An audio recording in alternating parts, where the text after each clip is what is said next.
মাঝগঙ্গায় গেলে এপারও যাবে ওপারও যাবে। এখনো সময় আছে। বেঈমানদের কথায় বেঈমানি নয়, হয় সরাসরি তৃণমূল করুন নয়তো সরাসরি বিজেপি করুন। বেঈমানদের ক্ষমা নয় বলে বার্তা মমতা বন্দ্যোপাধ্যায়ের। যারা বেঈমান তাদের জন্য অত্যাচার বিজেপি আরো বাড়িয়েছে। এই বেঈমানদের ক্ষমা করবেন না। তারা আজকে বিজেপির দোসর হয়ে গেছে এবং তারা বলছে আমাদের বিজেপির মুখ্যমন্ত্রী পাঠিয়েছেন। তা এত ছলনা কেন? ডাইরেক্ট যে কর্মীদের রক্ত নিয়ে আমার দেয়া সিম্বল নিয়ে ইলেকশনে দাঁড়িয়েছেন, হয় তৃণমূল করুন আমাদের সাথে, আর তা না হলে বিজেপির কোলে গিয়ে মনে রাখবেন যতই দুলুন দোলাও দোলাও দোলাও আমার হৃদয়ে হবে না। ওটা নিজের পরিবার আর সম্পত্তি বাঁচাবার জন্য অমানবিক। এখনো সময় আছে। বিজেপির কোলে আশ্রয় না নিয়ে নিজের ঘরে ফিরে একবার পরিবারকে প্রশ্ন করুন, একবার মানুষকে প্রশ্ন করুন।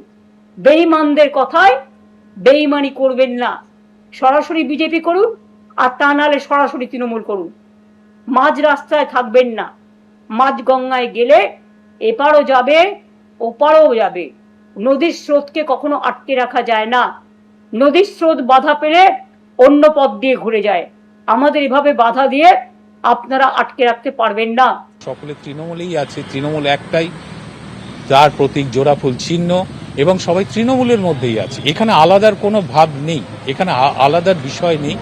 শুধু যেটা ঘটেছে যে একটা সর্বসম্মতভাবে একটা বিরোধী দল এমএলএরা মিলে, বেশিরভাগ এমএলএরা মিলে তার বিরোধী দলনেতাটা তৈরি করেছে। তৃণমূলের এমএলএরা, এরা প্রত্যেকে তৃণমূলের এমএলএ। এবং আজকেও যারা সারা রাজ্য জুড়ে এই যে পৃথকীকরণ করা হচ্ছে, এটার কোনো অর্থ আমি খুঁজে পাচ্ছি না। কারণ তৃণমূলে ছিলাম, তৃণমূলে আছি, তৃণমূলে থাকবো। উনি ওনার দলের লোকেদের কি বলবেন সেটা ওনার ব্যাপার, তা নিয়ে আমাদের কোনো আগ্রহ নেই। কিন্তু বেঈমান বলতে পশ্চিমবঙ্গের মানুষ এখন জানেন যে একমাত্র তৃণমূল কংগ্রেস দলটি পশ্চিমবঙ্গের মানুষের সঙ্গে, পশ্চিমবঙ্গের জল জমি জঙ্গল, জমির ধান, লক্ষ্মীর মান, ঘরের লক্ষ্মীর মান সবকিছু ধুলোয় মিশিয়ে দিয়েছিল। তার উল্টো দিকে দাঁড়িয়ে লড়াই করে প্রায় স্বাধীনতা আনার মতন করে পশ্চিমবঙ্গবাসী এখন আইনের শাসন প্রতিষ্ঠিত করেছেন।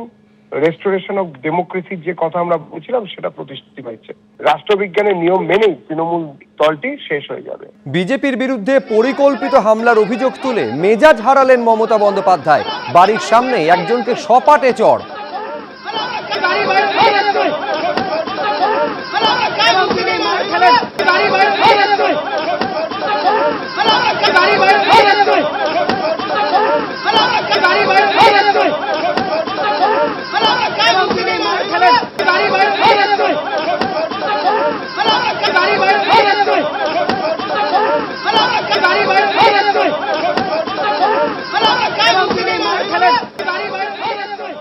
এবিপি আনন্দ এগিয়ে থাকে, এগিয়ে রাখে।